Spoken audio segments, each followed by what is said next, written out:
New mixes of mood music. I need a theme. Theme music. Hey! Wake up, y'all. The king's here. Got to pay back. Buying back, stacking his records. It's a lot of money. There's more to life than just making money. It's integrity. That's what you stand for. What you think? I think you gotta be a little crazy sometimes in this world to get what you want. King David, now ain't this something? I got your full attention now, huh? You finally listening to me.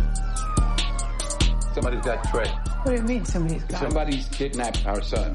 $17.5 million in an all-black Jordan backpack. Try me if you think I'm playing. I ain't got... Back out the trunk from the front. 11 a.m. board the 4 train going to money-making Manhattan. You let him go, I make sure you set free. It's too late for all that. It's never too late. You're not God no more, nigga. I am.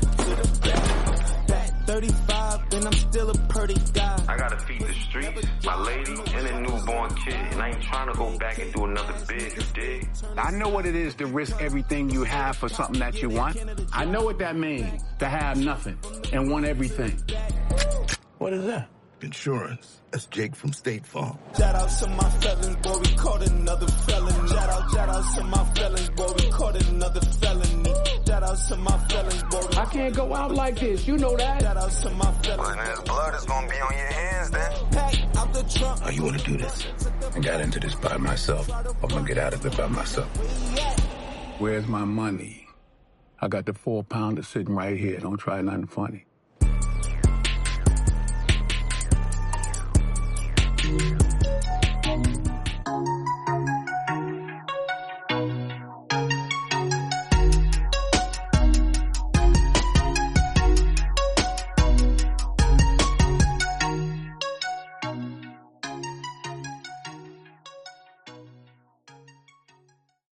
Hello, everyone, and welcome to an all-new episode of the Robert Palace Podcast.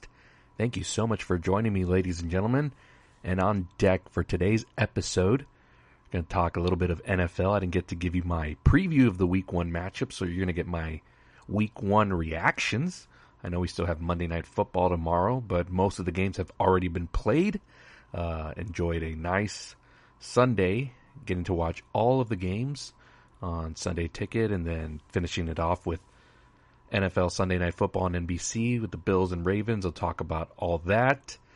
And I will give you my review of Highest to Lowest, the new Spike Lee film starring Denzel Washington, which I didn't get to catch in the theaters, which had a 2-week limited engagement run. We had it here in San Antonio, where I'm from, but didn't get a chance to watch it there. So had to check it out on Apple TV Plus, which it's playing on now, so you can pay your $12 to $15, I believe is what it is, to get that streaming platform, and you can watch that movie starting right now. So you'll get my review of that. And then also, we have to talk the huge return of WWE superstar AJ Lee back on SmackDown this past Friday. You'll get all my thoughts on that as we head into the first ever ESPN PLE WrestlePalooza on September 20th. So things are ramping up. It's getting real huge now for WWE again. So they're going to put their best foot forward and put on a tremendous card for that event. But as always on this show, we do get started with the box office for this weekend. So these numbers are fresh and hot coming off this weekend. The Conjuring Last Rites opened huge to an estimated $83 million. This is the 4th movie, but this is the best opening for the franchise. So this is the 7th straight hit for Warner Brothers Pictures at $40 million plus. So Warner Brothers is hands down the studio of the year in terms of box office hits. At number 2 was a re-release of Hamilton, which brought, and I'm not sure what year Hamilton is from, but that brought in $10 million this weekend. Not bad. That's for Disney, so good on them for re-releasing that and bringing in some extra money for them. At number 3 is Weapons, dropping an estimated 48% and bringing in another $5 million to bring its domestic total to $143 million. And its international gross sits at 108. So the worldwide total for this movie sits at $251 million off of $45 million budget. That is incredible. And again, this was also part of the Warner Brothers slate. So again, Warner is just having just an unreal year at the box office. At number 4, Freakier Friday dropping 43%, bringing in another 3.8 million estimated.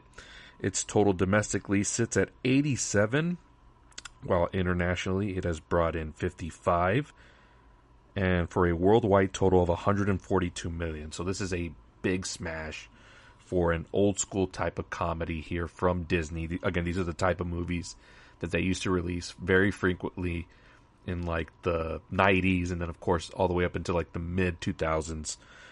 So this is very old school, but it's got the star appeal of Lindsay Lohan and Jamie Lee Curtis, so doing really good business. I'm really happy that this movie has done well, even though it's a sequel.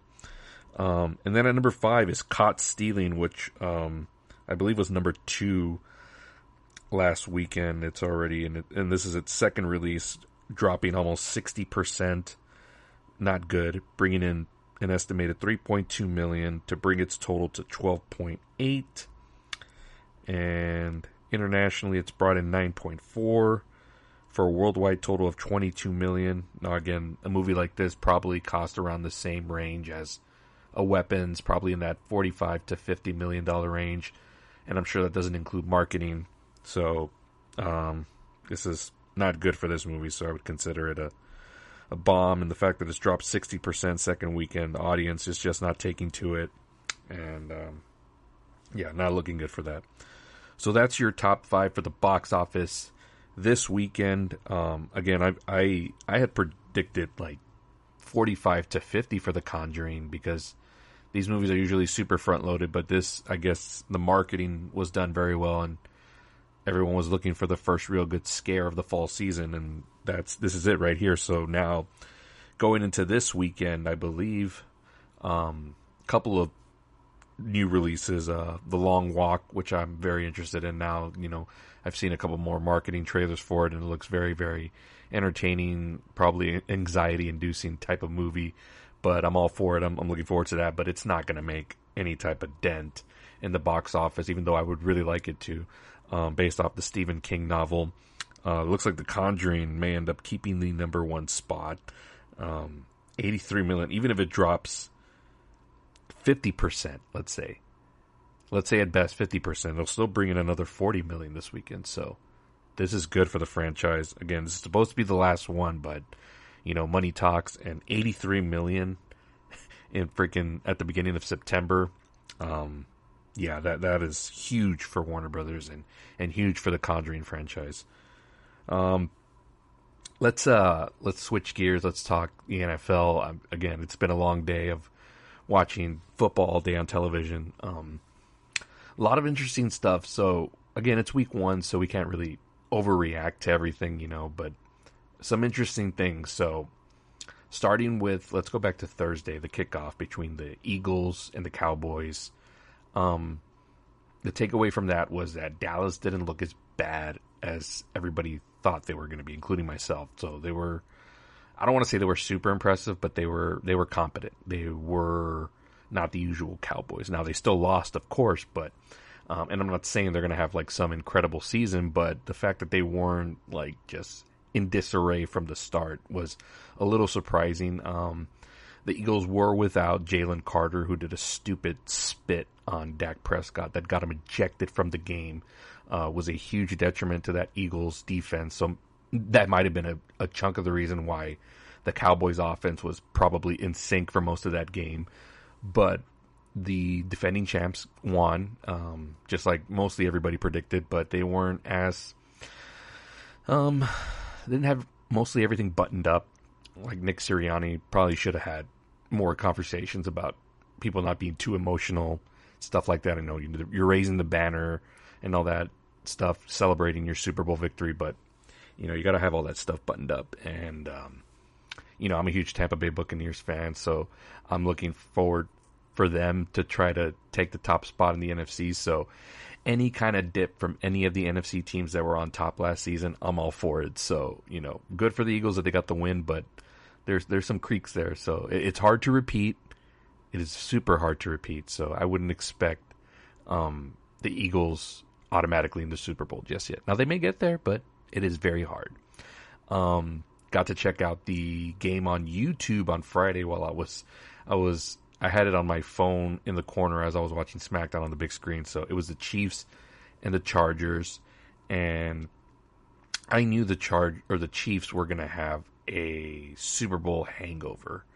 You know, they got thumped hard in the Super Bowl, and they're missing key pieces. You know, Rashee Rice is suspended for like 6 games. They still don't have like the best running, you know, core. You know, that whole team is the running team. I mean, is just not where it needs to be. So there's just a lot of things that the Chiefs are just not the strongest right now. You know, Kelsey's getting older, and I think Mahomes wasn't even playing all too well last season. So I thought that was going to continue on. But I thought they would at least get off to a hot start. But the Chargers were total game and were ready for the challenge. And Justin Herbert, I think, took another step forward in his career and was able to take it to the Chiefs and was completing some awesome passes and was able to seal the game for them at the end. Like, he made a crucial running play that just sealed it for them. And that's just the type of play that you want to see a guy like that make to top a team like the Chiefs that have been so dominated and talked about and just exposed, I believe, to the media and all that stuff. So this was a good win for the Chargers. And, you know, I don't hate the Chiefs, but I hate the fact that they were pre-crowning this team like as just the next greatest thing. And they were a good team and they had their run, but, you know, to say that they were just already going to do what the Patriots were going to do and all that stuff and just comparing Mahomes to Brady and all that stuff, that just rubbed me the wrong way. You know, Brady was a super special player, and we need to acknowledge that the stuff that he did with New England and in the final years with Tampa was just a rare thing, and we may never see it again. And the way the media was making Patrick Mahomes out to be like, oh, he's just gonna surpass Brady in Super Bowl wins like nothing. It's just unrealistic, and Tom Brady kind of ruined it for everybody as far as like making people think that you can just get to Super Bowls over and over and over again like nothing. And yes, Patrick Mahomes has won 3, but the fact that they were already saying that he's already better than Brady and was going to surpass him like nothing, like it wasn't going to be like no hard feat. And we saw what happened in this past Super Bowl, and teams have, I believe, finally caught up and are not afraid. And their division that they're in is just getting way more stronger. The coaches in there are fantastic. Pete Carroll, Jim Harbaugh, Sean Payton. It's just, and the teams are just going to keep getting better. You know, you have those veteran coaches that have won. I know Jim Harbaugh hasn't won a Super Bowl, but he's won a national title. He's been on the big stages. He's gotten to Super Bowl, so he's got the experience level of coaching like that. So the Chiefs, to say that they're even going to win their own division is not even a foregone conclusion. So that was on Friday. So now let's get to all the games that happened today. Not all of them, but let's talk about a couple of the stories going into it. Let's start with my teams. Okay, so the Patriots. I mentioned this on the Game Time at the Movies podcast with Abraham Trevino that this matchup that they were going to have with the Raiders was going to be very scrappy and kind of ugly, and you saw that. You know, a lot of penalties. They were playing in the rain, so it was a lot of sloppy football. But you know, I was very impressed with the Raiders. You know, I knew they were going to give a fight. They ended up winning the game, but Geno Smith throwing for over 360 plus yards on the road against this Patriots team with a Mike Vrabel coach team that was going to be for sure more disciplined, but the fact that he was able to pull out that performance, that just goes to show you that Geno's a very capable starting quarterback, but also coaching matters. You know, he's got Chip Kelly as an offensive coordinator. He's got Pete Carroll, that veteran presence. So all that stuff matters, and he's got weapons like Brock Bowers and Ashton. I forgot what the running back's name is. They just drafted the young kid. He's got him. You know, on the defensive side, he's got Max Crosby. So this team's going to be very scrappy, and they're going to get some nice wins. And, you know, I had picked the Patriots to win only because I thought Vrabel's instant culture-changing effect was going to, you know, show itself early. And there's still going to be some growing pains, and that's okay. It's a long season. It's not a sprint. It's a marathon. And there were some bright spots. Drake May was playing good for a little bit, but he was also making some silly mistakes. and he's only in year 2, so he's still going to grow from that. He's got better weapons. The O-line is still kind of questionable, so they were able to get to Drake May a couple of times. Defense was without Christian Gonzalez, who's probably their best player on that side of the ball. So whenever he gets back into the lineup, that defense is going to just get better and better. I expect this team to be more competitive and more buttoned up as we go along. Again, it's week 1, so I'm not going to overreact. I had picked the Patriots, but I also wasn't going to be shocked if the Raiders won this one, because I just believe they have too much veteran presence, including Tom Brady, who's like a minority owner in the team. He's going to have a lot of say and input on what's going on with that team as far as personnel and everything. So he's paying attention very closely, and he's going to have smart people in the building. So the Raiders are going to be a tough out, and they are in the AFC West, where I just mentioned that the Kansas City Chiefs are in. So they're going to be in the fight, man. And I'm looking forward to those matchups later in the year with the Chiefs. They're going to play twice, and they're going to be good. And they, dare I say, they could either at least split the series, or if they just get better and better. Today they showed they were pretty good, and they could sweep the series. The Chiefs, I feel like, are trending downwards, while all the other teams are trending upwards. My other interesting game that I was just invested in, in terms of like storyline, was how is Aaron Rodgers going to perform with the Steelers, his third team, as he enters the age of, I believe he's 41. And he's like obviously the oldest quarterback in the league. We saw Tom Brady do it, but for the most part, once quarterbacks enter like their late 30s and 40s, like they kind of just fizzle out, and they fizzle out fast. So what was it going to be like? And for me, I mentioned this again on the Game Time at the Movies podcast. I really hope that Aaron Rodgers has like a really good, if this is going to be like his swan song final season, like I hope it's awesome for him, and he has a somewhat decent season. And he threw for 4 touchdowns today, and his team got the victory over the Jets. It was a high-scoring affair. Definitely not how I saw it going. I did pick the Steelers to win, but I thought it was going to be more of a defensive struggle.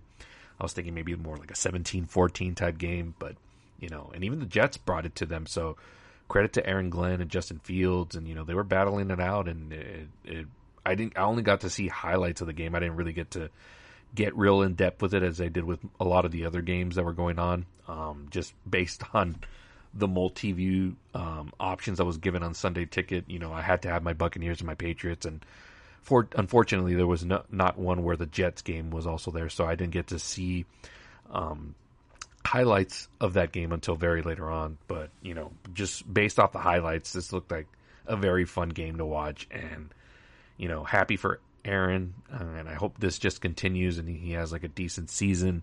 It would be great if it happened in the same way that it happened for Brett Favre, where he had all this success in Green Bay.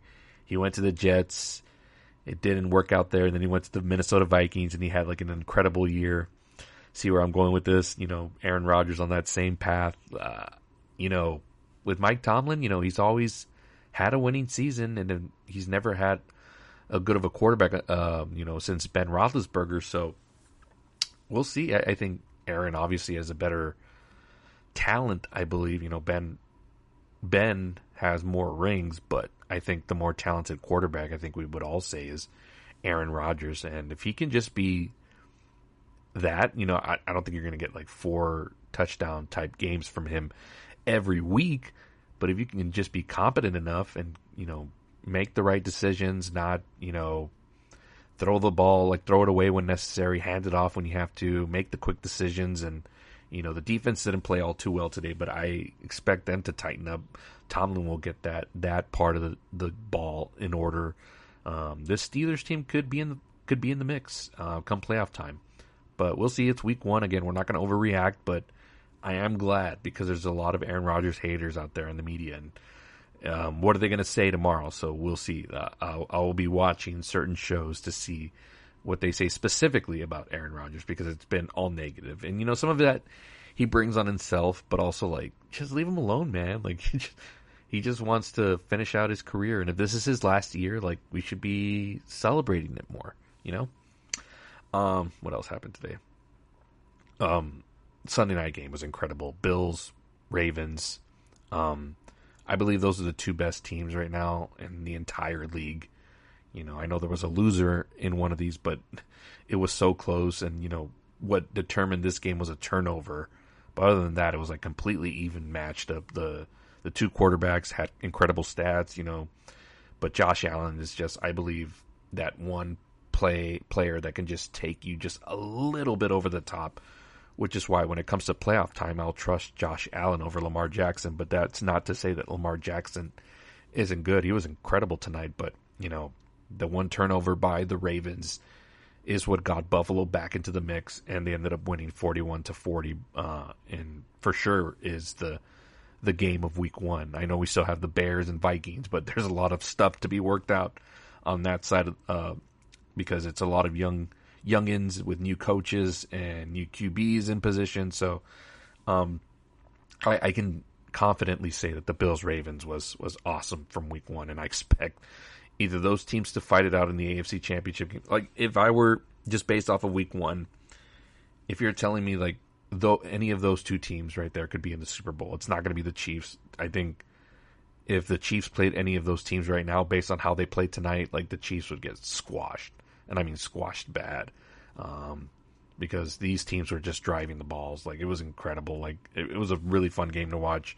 And it looked like it was going to get away from Buffalo for a little bit there. But, again, when you have elite quarterbacks like that, you're going to get classic matchups. And that's what you like to see, especially when you don't have any stakes in it. My teams are the Pats and the Bucs. So I just was able to enjoy a really fun football game without having any of that anxiety. My other main story or game that I was invested in was the Bengals and the Browns, just because I wanted to see Cincinnati if they were going to get off to a hot start, and, they barely won today against the Browns, who put off a competitive fight against them. It was a defensive struggle for a little bit. They won, I believe, 17-16. But hey, a win is a win is a win. So the Bengals are now 1-0. So are the Steelers. So right now they're the top of their division. Browns and Ravens suffering a loss, but we know the Ravens are going to be there. So if Steelers can make it interesting, and then if the Bengals can get into a winning streak early, then it's just going to be a dogfight in this division to the end. And that's what we want to see, right? We want to see all these teams battle it out. And, we don't want to see, I love to see multiple teams in contention for a division and just have them gut it out.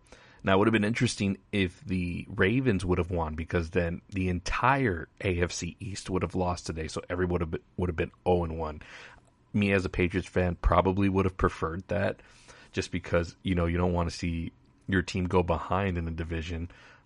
Speaking of my other team in the NFC, the Tampa Bay Buccaneers pulled out a win on the road divisional game against the Atlanta Falcons. Now, I was very disgusted with that final part of the game, because there was a drive in which the Atlanta Falcons kept getting bailed out by the referees and getting calls overturned against the Bucs, and that just kept sustaining that drive. And they ended up getting the lead until Baker made his incredible fourth quarter magic.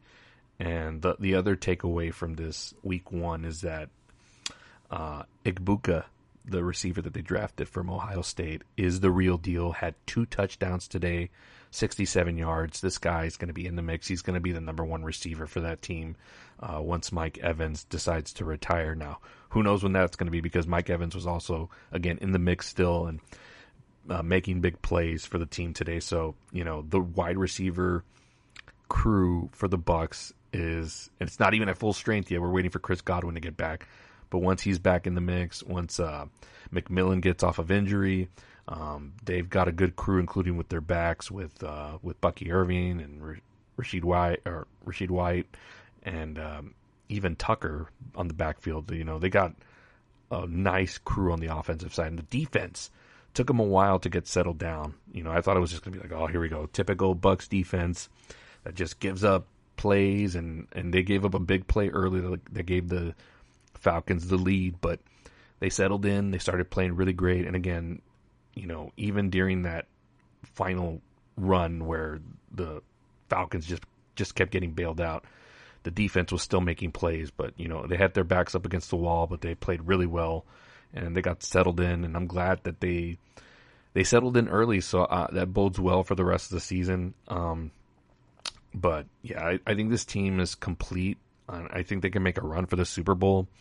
You won't hear them being talked about a lot. On this podcast, you'll hear them talked about, and also on Game Time at the Movies, I will be talking about this team because, the media won't. They're going to talk about the heavy hitters, the Josh Allens, the Lamars, even Mahomes, even if they're not as good as I think they're going to be this season, they'll still be talked about more than the Tampa Bay Buccaneers. But I think this team is primed to make a huge run at the Super Bowl this year because I think the NFC is up for grabs.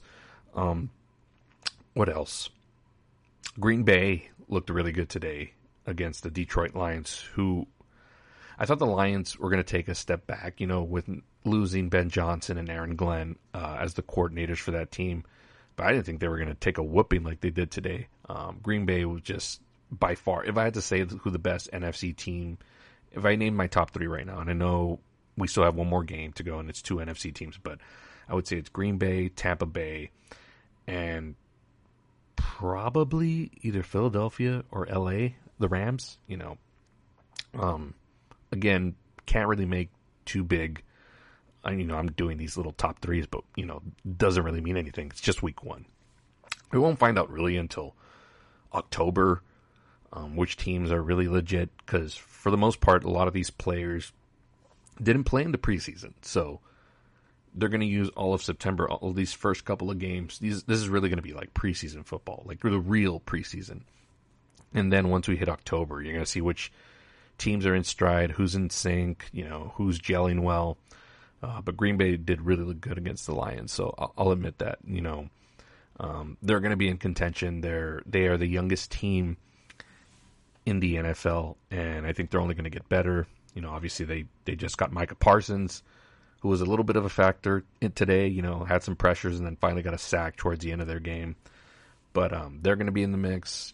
Eagles, I think the Bucks are going to be in there. The Rams, the Niners may be in there based on their schedule. They got a win against Seattle today. Everybody was counting them out, including me. For me, it's just all about, can the Niners stay healthy? George Kittle's already injured. McCaffrey was a question mark going in. But gosh, it's gonna be a fun season. There's a lot of good games on the docket. It's really anybody's ball game. I don't think there's going to be anybody dominant other than the Bills and Ravens. That was just by far, like, they're on a level by themselves right now, and then everybody else is beneath them.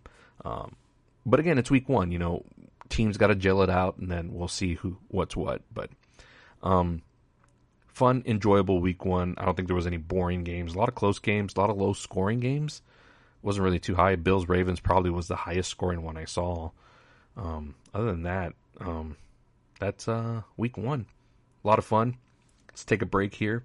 When we come back, I'm going to talk about Highest to Lowest, a new film from Spike Lee, directed by Spike Lee, starring Denzel Washington. Check that out on Apple TV Plus. You can subscribe now and watch it for free.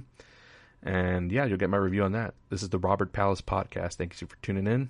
We'll be right back. You'll walk as long as you can. The body won't listen. But it ain't fair. This is walk or die. For some, your heart will stop. For others, your brain. There's one winner and no finish line. Nobody here wants it more than me. The Long Walk. Rated R. In theaters September 12th. Welcome back to the show. The Long Walk. Got a lot of young actors in this, including the kid who was in Karate Kid Legends from earlier this summer, which I really enjoyed. So glad to see him taking on some different roles. Kind of want to see this. It wasn't on my fall preview show, but I remember seeing the preview for this. I forgot. It was on the big screen first, and I forgot what movie it was in front of, and I was like, this is interesting. It's based off the Stephen King novel. Again, I don't think it's going to be number one this weekend. I think Conjuring should be number one again. The other movies coming out are Downton Abbey, the grand finale, part 3 in that series. And there's a new Demon Slayer movie, so maybe that might be number one. So those anime films usually do pretty well first weekend. So that's what's coming out this weekend at the box office. But I will be checking out The Long Walk. I didn't mention this, The Conjuring Last Rites. My review of that will be coming on Game Time at the Movies. I'll be actually checking that out Tuesday night on a discount day, and then we're going to record our show on Thursday with Abraham Trevino, and then I will review that movie there. It won't be on this show, but if you want to tune into that podcast to get my thoughts on The Conjuring Last Rites, you'll want to tune in there. But you'll be hearing about The Long Walk on next week's episode here of the Robert Pals podcast, so stay tuned for that. All right, let's get to my movie review of the week. Highest to Lowest, starring Denzel Washington, from director Spike Lee. I believe this is their 5th collaboration. It's a reimagining, as Spike Lee says it, of the, what is it? This is from, it's a reimagining of High and Low from 1963 from director Akira Kurosawa. And I'm interested in seeing this original version. Again, I really wanted to see it on the big screen, but this is when I was dealing with the flu, when I hadn't been that sick in a very long time, so that's when it came out, so didn't get a chance to see it with a crowd on the big screen. Really bummed about that, because Denzel movies are usually always pretty good. You know, he usually always gives an entertaining performance, and I'll spend whatever amount of dollars to see him perform in a movie. But, you know, it is what it is. I had to stream it. You know, don't mind paying the $12 for Apple TV Plus. You know, I have a pretty nice TV in my living room, so it's still going to look awesome. Gotta say, just top to bottom, this was a very entertaining thriller drama. Definitely going to go in my top 10 of the year. Spike Lee is usually hit or miss for me. His last film, The Five Bloods, which I believe was 5 years ago, was during the pandemic. That was an incredible film with an incredible performance, especially from Delroy Lindo. And he gets another one here from Denzel, which I think he's going to get nominated here for Best Actor again. Just the takeaway here is that Denzel Washington is still him, folks. He is super magnetic. The movie's 2 hours and 15 minutes, and you know me, and I've complained a little bit on this podcast about movies being too long these days. You know, I miss the 90-minute, hour 40, hour 50 type movies where they can just go. This movie's 2 hours and 15 minutes, and, you know, it breezes by because Denzel just has amazing aura and charisma, and nobody can command the screen like he does. He plays a music executive who's dealing with some stuff with his current company, and he's trying to basically buy the rights so he can own it himself. You know, kind of wants to get focused back onto the music because, you know, the landscape has changed, and there's a lot of commentary here on the way just business is now, and the way you attract attention and cancel culture and how stuff gets popular and all that stuff. There's all of that is in this movie, and it's very contemporary. And to see Denzel be kind of like the old school person works perfectly for this, because if you get anybody else in this role, it might not work, or it might not hit the points that you wanted to. But with Denzel in the role, you know he's going to get you emotionally, and he's going to make you be on his side, even though he's like this not powerful, but like rich, you know, just kind of like an elite person, but he makes him work as a protagonist in the movie. So basically what the story is that he gets involved in a ransom where somebody has kidnapped his kid, and your typical, the bad guy wants the however so much and so money, but as it turns out, they're able to get the kid back, and in some funny way, the wrong kid got kidnapped. So now Denzel's character is stuck in this moral dilemma. Does he pay the money to get the other kid back, who is, he's the godson to one of Denzel's friends, or closest friends. And it becomes this like character study of like, what's his character going to do? Does he pay the money, or what? Does he worry about just taking care of his, his business side and taking care of his family, or doing the right thing? So there's a lot of that. And, Denzel's perfect for this because he can display all the emotions and all that. So the movie works really well. It's very fast paced. It doesn't stop, and it's not slow by any means. And even in the parts where there's, character interactions where they go for a bit, it's just very, very fast paced and well done. And Spike Lee does an incredible job here. It's set in New York City. There's a lot of nice visuals. I know there's some stuff there where you could tell it's like, okay, this is clearly a digitized background, but there's a lot of stuff in the third act where it's on the streets and in the real parts of New York City, so it looks like a real movie shot in real locations. So I do appreciate that, as we really don't get that much anymore. There's a big scene including like the exchange of the money for the ransom, like, and it's going through the subway and all that stuff, and there's real people and real events going on. So there's a lot of nice stuff in here, and just a really well made film.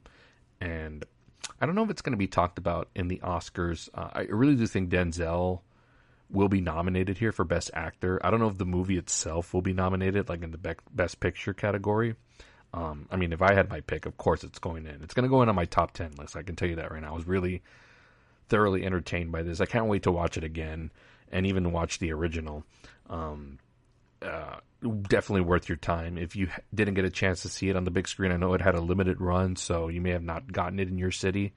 But if you have the chance to get Apple TV Plus, even if it's just for a month, it's worth it for this movie. A movie star just commanding the screen in a very entertaining story. I like the good music, good score. Spike Lee is pretty good with like needle drops in movies, and there's a lot of that in there. And it's shot really well.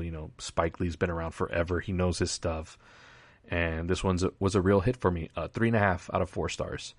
One of the best movies of the year. Denzel's still him. I will watch anything that guy's in until he no longer acts. And I know it's been a weird marketing campaign for him for this movie. Just because I think somebody asked him about like something about movies, and he's like, I don't like movies, I don't watch movies, he's like, I'm sick of movies. But it's weird because he's still like the best in them. So I think to him at this point, it's just like ad nauseum.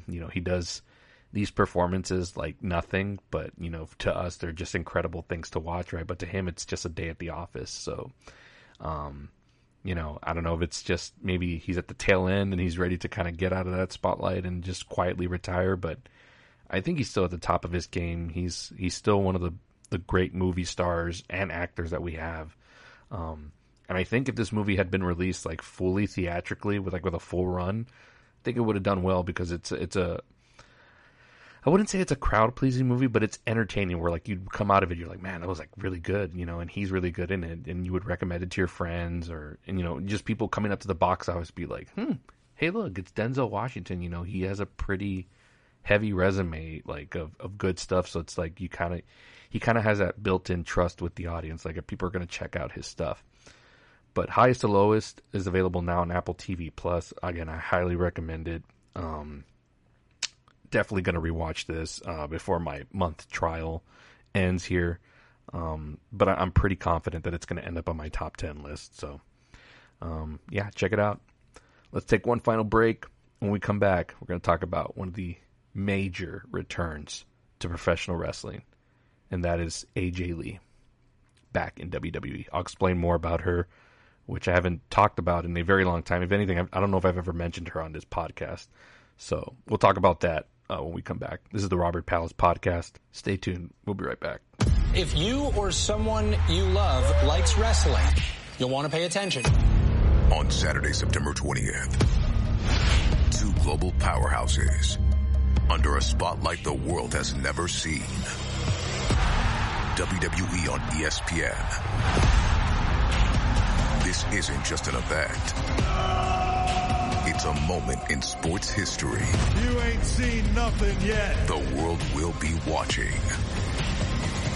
We're gonna light the world on fire.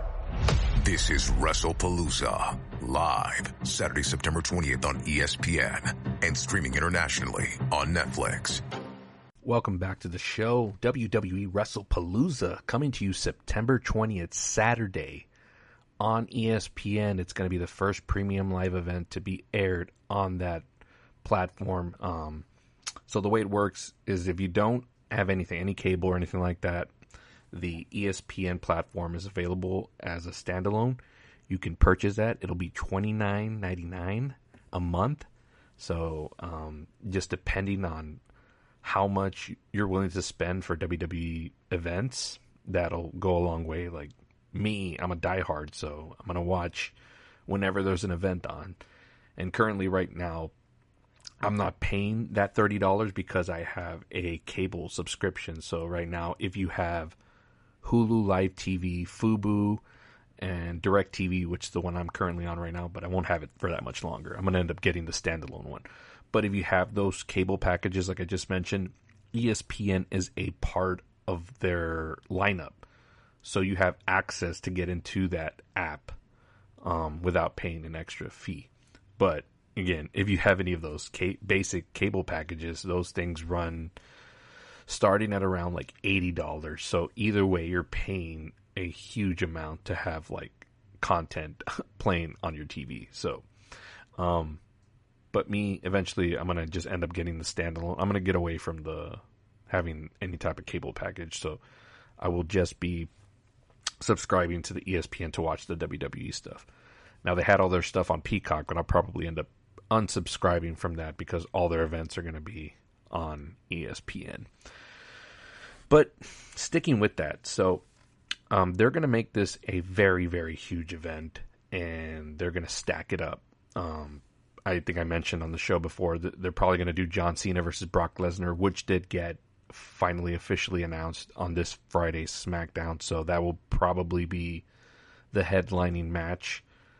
But the rest of the card is also going to look incredible. And I won't get into all of it. I'll do a full preview of that before we get to September 20th. I'll do a full preview show. But this gets to the last part of the show, the last segment that I want to talk about. So, at Clash in Paris, which was an event that happened last Sunday, a week ago, we had the Fatal 4-Way for the World Heavyweight Championship. Seth Rollins defending against CM Punk and LA Knight and Jey Uso. So earlier in the event, Paul Heyman, which is Seth Rollins' like manager, guru, oracle, whatever you want to call him, he got beaten up by Roman Reigns and he got taken to the hospital. He also has two associates, Braun Breaker and Bronson Reed, who are in his group, Seth Rollins' group. It's called The Vision. And they were attending to Paul Heyman, and they also ran into Adam Pearce, who is the general manager of Monday Night Raw. He stated that they were not going to be allowed at ringside for Seth Rollins' match based on what they did to Roman Reigns. You know, they attacked him brutally and took him out as well for payback for taking out Paul Heyman. So they were escorted out of the building. So we were left wondering, well, what is Seth Rollins going to do to escape with a victory in his matchup? Because we all know he is a slimy heel who has to cheat to win or find different ways to just get one up on the good guys. You know, we saw what he did to CM Punk at SummerSlam, cashing in after everybody thought he was quote unquote hurt, and you know, did his little sneak in, and he won the world championship.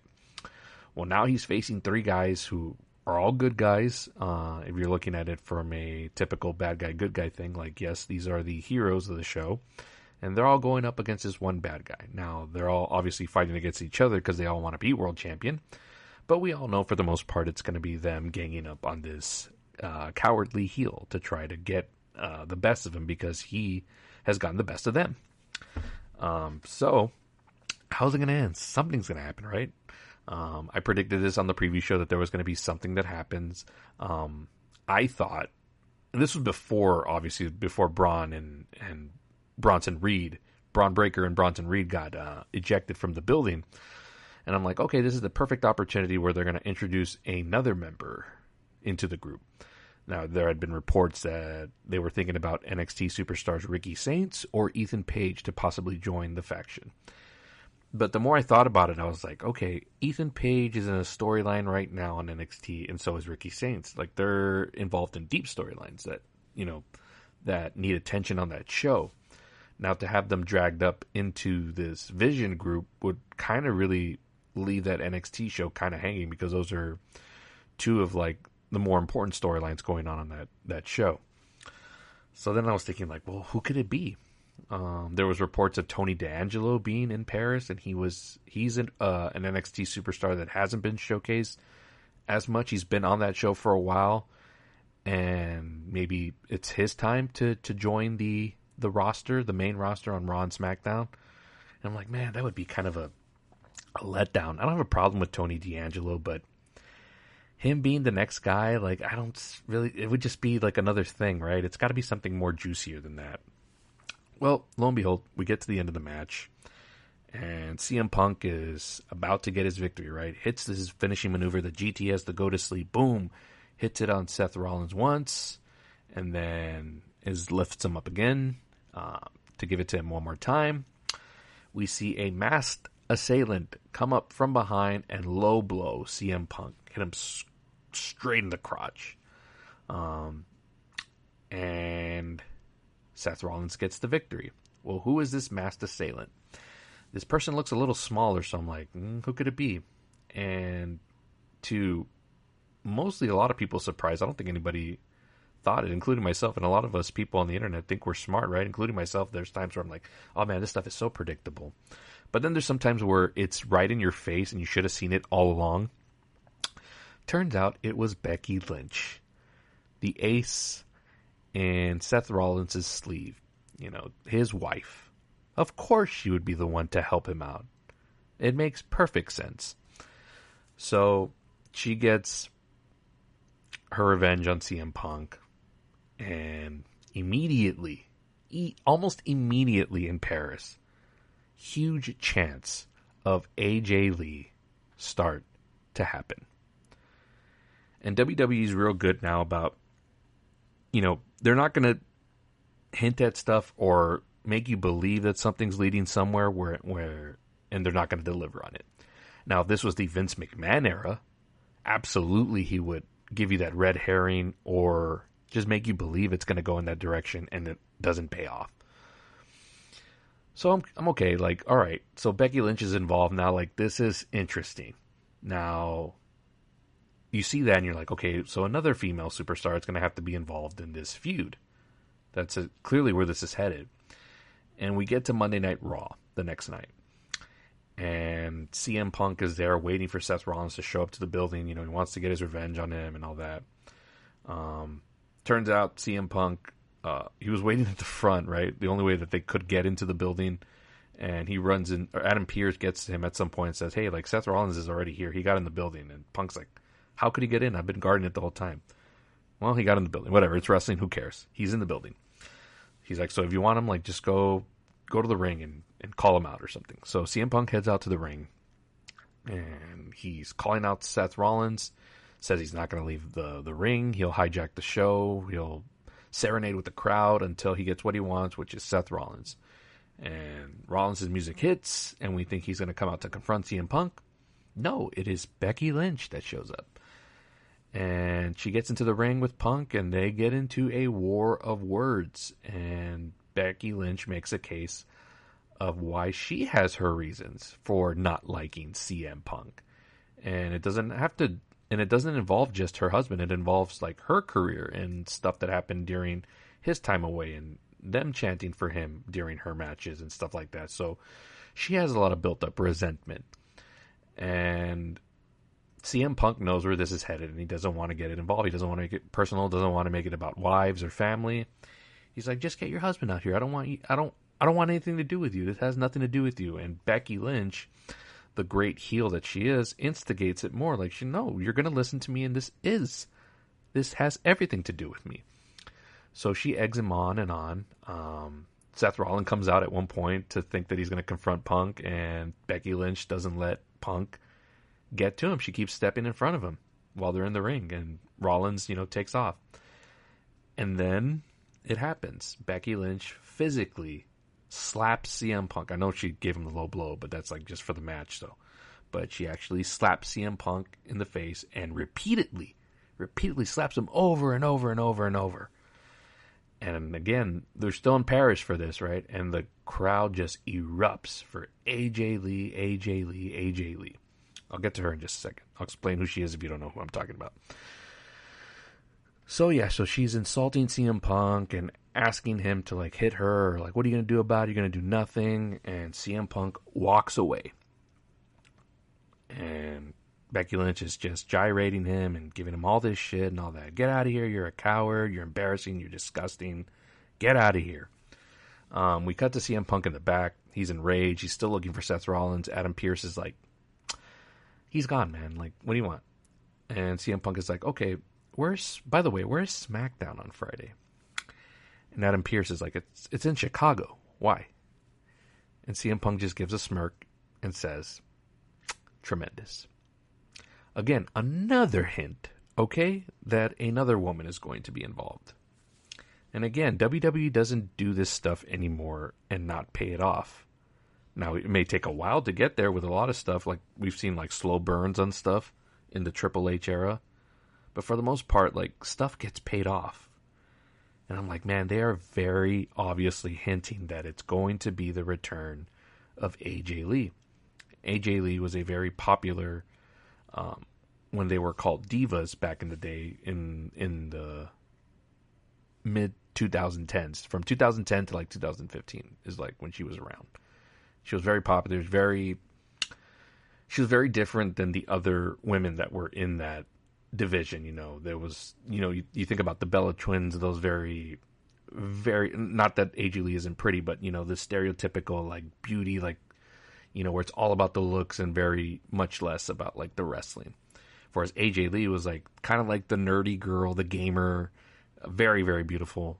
But she could also go in the ring. Like, she was also about the wrestling. If anything, wrestling was the first part of her character, and the other stuff is just extra. She has an amazing character, but she was also a pretty good wrestler. So she was very popular. She retired in 2015, but she's also married to CM Punk.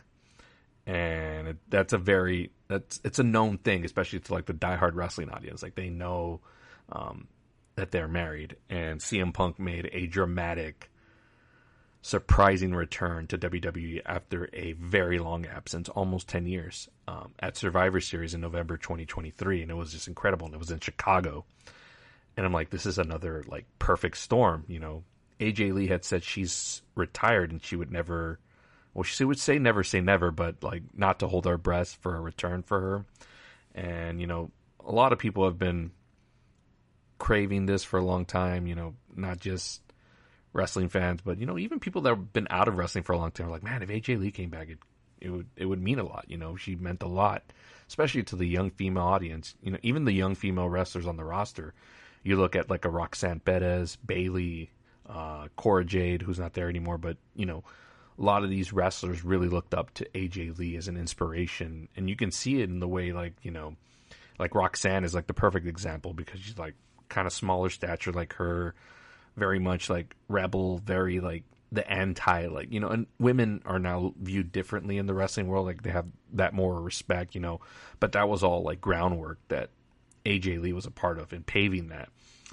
So, again, they're setting this all up, right? And it's like clearly obvious that it's going to be her without really saying it. You know, it's just the crowd chanting it.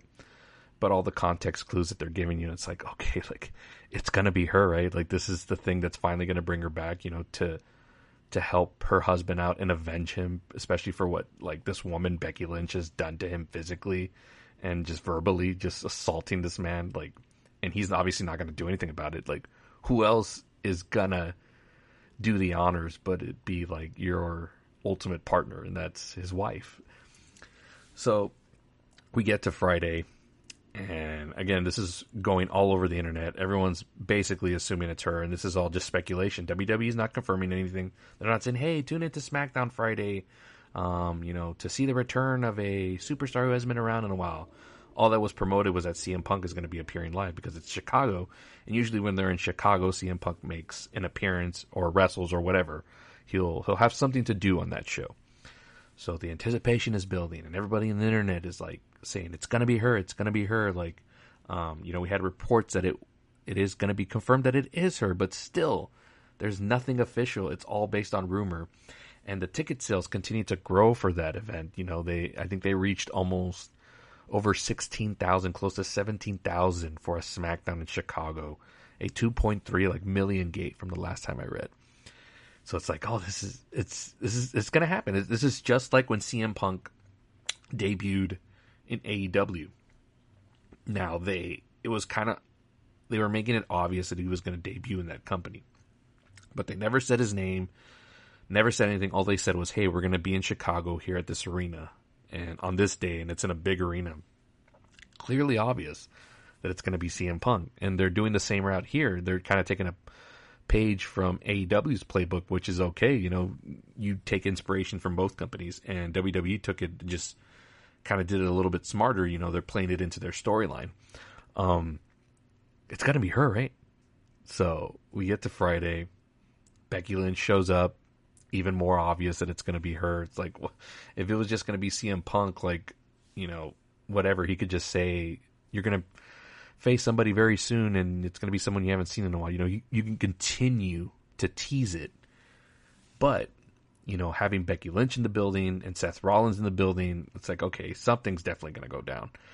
And we find out it's the main event of the show. Okay, now you're being so fucking obvious that it's going to be her. So we get to Becky Lynch coming out to the ring, Seth Rollins in a skybox being a coward. And again, Becky Lynch is just dissing the crowd, just getting more heat on her. CM Punk shows up again and says, hey, like, one more time, I'm going to tell you, this isn't about you. This is about your stupid husband who's hiding up there like a coward. I just want to, you know, get my hands on him because he's been making my life miserable for so long already. And Becky Lynch is like, no, like, this is about me too. And again, continues to assault CM Punk physically. And I'm like, okay, what's going to happen here? Now Punk makes some references like, hey, I could call Bayley. I could call Rhea Ripley. I could get one of my family members to, like, you know, beat the shit out of you. And she's like, well, whatever, bring them on. I'll beat them up. I don't give a shit. Like, I'm Becky Lynch. I'm the man. CM Punk begins to leave the ring again. And as he's leaving, he says, you know, I would never put my hands on a lady. But thankfully, I've found someone who will. And here it is. The crowd's ready to explode. And here's the payoff. AJ Lee's theme music hits. And there she is. It has been over 10 years since we have seen her. And this is a return that everyone has been anticipating. And here we go. She's back in WWE. She looks better than ever. You know, I think the men age horribly as they grow older, but women, on the other hand, they age like fine wines. And she looks even better than she did 10 years ago. Like, she just looks incredible. She comes out, skips. That was a big part of her gimmick. She was a character that skips around the ring and all that stuff. She plays like this, like, very controlled, psychotic person. Like, crazy's her superpower. That's her deal, right? Again, very nerdy, very, like, anti-establishment. And she gets into the ring, goes at it with Becky Lynch, gets the better of her, slaps her, gets revenge for CM Punk. Crowd's going crazy. This is one of the best WWE moments since probably CM Punk's return.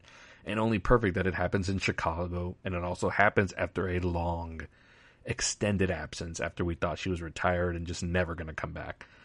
And that is why I think wrestling is better than the things you love. Because when these moments happen, they're just undeniable.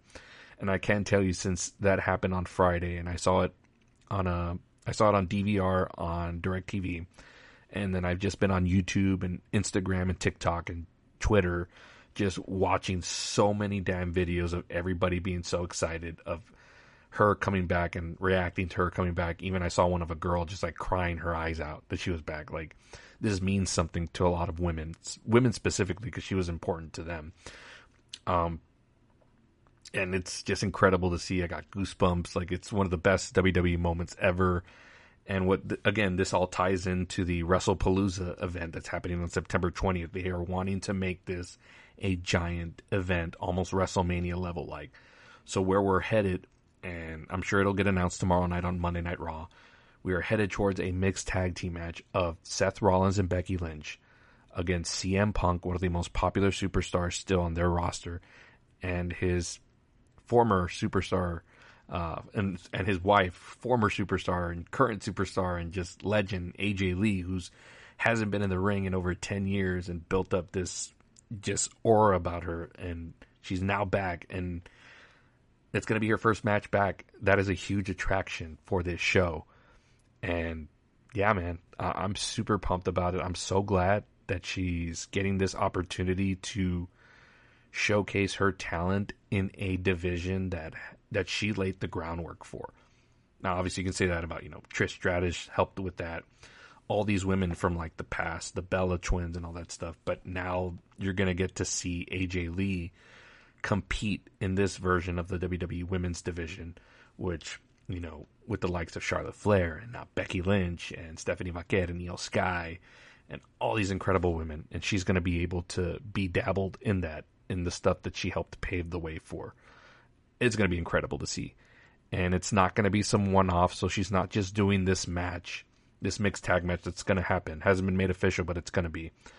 She signed a multi-year deal, so she's going to be around for a while, full-time. So I'm hoping to see her get in the mix with a lot of these wrestlers, including some that look up to her as a hero, which include like Roxanne Bettis and Liv Morgan and, you know, Naomi whenever she returns. Like, this is going to be awesome for women's wrestling. And for me right now, women's wrestling in WWE is like the best part of it. You know, I love CM Punk and he's the best part. He's my favorite, but the most watchable week to week stuff is usually the women, whatever's going on in the women's division in WWE. And adding AJ Lee to that mix is incredible and boasts it to like just a whole other level.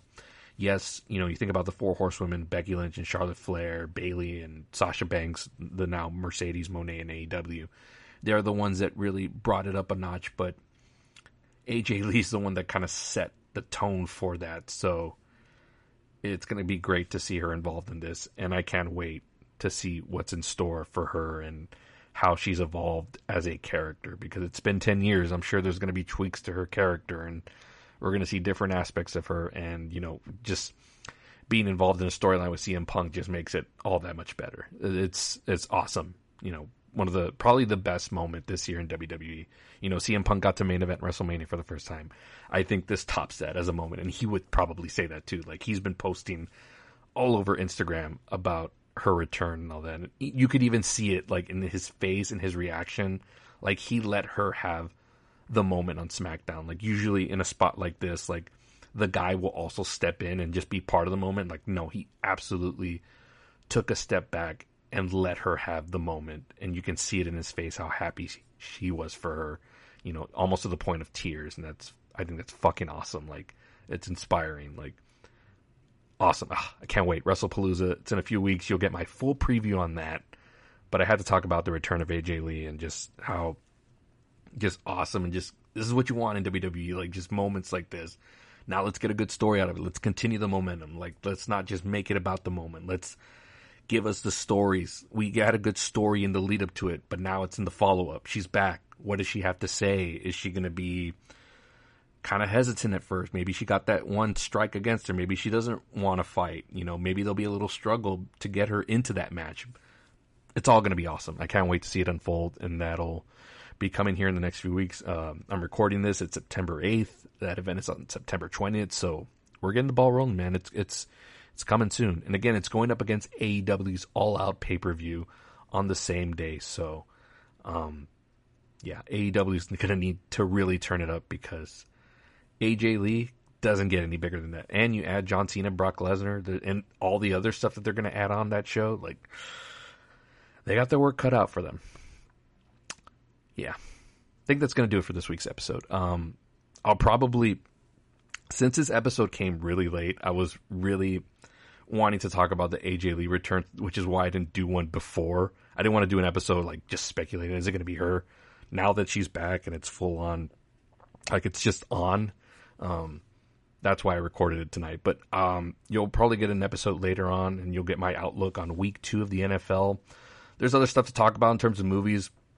Couple of trailers that have come out that I want to talk about. So, but I'll talk about that on a later episode this week. But thank you all for tuning in for this week's episode. Again, you can listen on all of your podcast platforms, wherever you listen to your podcast, Apple, Spotify, Amazon, you know, wherever it's on there. I promise you, just search the Robert Palace Podcast. Again, thank you so much for listening. I really appreciate it. You know, even if I just get 5 people to listen to the show, I'm super happy and giddy. Like, I love doing this. I love talking about this stuff. And then, of course, I'm recording an all-new episode of Game Time at the Movies with Abraham Trevino on Thursday. And we'll talk about the more NFL stuff. And, of course, The Conjuring Last Rites, which I'm going to check out Tuesday night. So, yeah, a lot of fun stuff coming up. We're just full on NFL. TV's coming back. Tulsa King, Landman, Tracker. Those are the stuff I'm into. And then the fall movies are coming that I'm into. So, yeah, a lot of good stuff on the horizon. AJ Lee's fucking back, guys. I'm excited. I just can't. Thank you guys so much. God bless you. And we'll see you later this week on the Robert Palace Podcast. Thanks for listening. I know, and everybody knows, I would never put my hands on a lady. Thankfully, I got somebody who will.